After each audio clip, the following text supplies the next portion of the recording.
আগের দিন দেখছিলাম যে আমি স্লাইম বানাইতেছিলাম, বাট এখনো শেষ হয় নাই। এখন আমি বাকিটুকু বানাবো। এটার জন্য আমি কি কি দিছিলাম এটাও তো তোমরাই জানো। এই যে একটা ফেভিকল, একটু যে ক্লিয়ার গ্লুটা, আর হচ্ছে গিয়ে পানি আর ক্লে। এখন মিক্স করছি, মিক্সড করার পর দেখতে ঠিকই এমনটা হয়েছে। এবার একটু সাবানের ফেনা দেওয়া লাগবে। চুল কেন মোহে, এটার জন্য লাগবে সাবানের ফেনা। সাবানের ফেনা দেওয়ার জন্য আমি কীভাবে করবো, একটা ভাবছিলাম প্লেটের মধ্যে একটু সাবান দিয়ে মিক্স করলে তো সাবান, আমি বললাম হাতই ধুয়ে ফেললে হবে। সো এখন একটু আমি সাবানের ফেনা দিব। হাতে একটু সাবান নিয়ে নিলাম, এই যে সাবান করতে হবে। এই যে সাবানের ফেনা খেতে হয়ে গিয়েছি। এই যে সাবানের ফেনা, এটা আমি দিয়ে দিচ্ছি, দিয়ে দিছি, কিন্তু আরো দেওয়া লাগবে।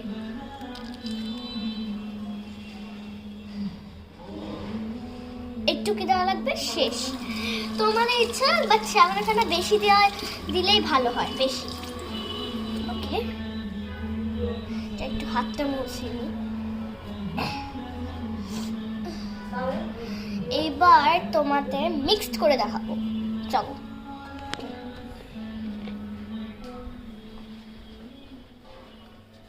এইবার এই যে সাবানের ফেনা আমি একটু দিছি, এটা মিক্সড করবো।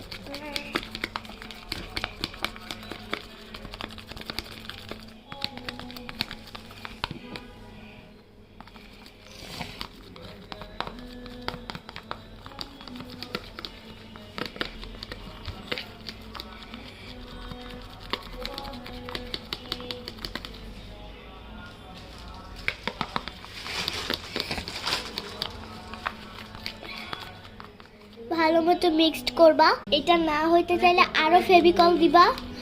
ভালো খালি ফেভিকল দিতে থাকবো, না হইলে আমারটা একটু হচ্ছে না। তার জন্য আমি করছি কি, ওই যে থালা বাসন ধোয়ার সাবান নিছি, যে এখানে একটু থালা বাসন ধোয়ার সাবান, এবার একটু পানি দিয়ে মিক্সড করবো, তারপর ফেনা বানায় ওটাতে দিব।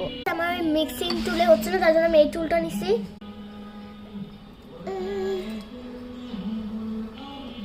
এবার শিওর ফেনা হইব। এই বেশি পানি দিয়ে দিছি, মিক্সড করে ফেনা বানাও। আমার এত তাড়াতাড়ি, আমি বুঝি না আমার এত তাড়াতাড়ি ভিডিও কেন শেষ হয়ে যায়। এইবার হচ্ছে গিয়ে যে এটা দিব, এই সাবানের ফেনাটাই, তারপর আবার মিক্সড করবা। দেখো একটু হয়ে গেছে, একটু হয়ে গেছে। এখন ভালো মতো মিক্সড করতে হবে।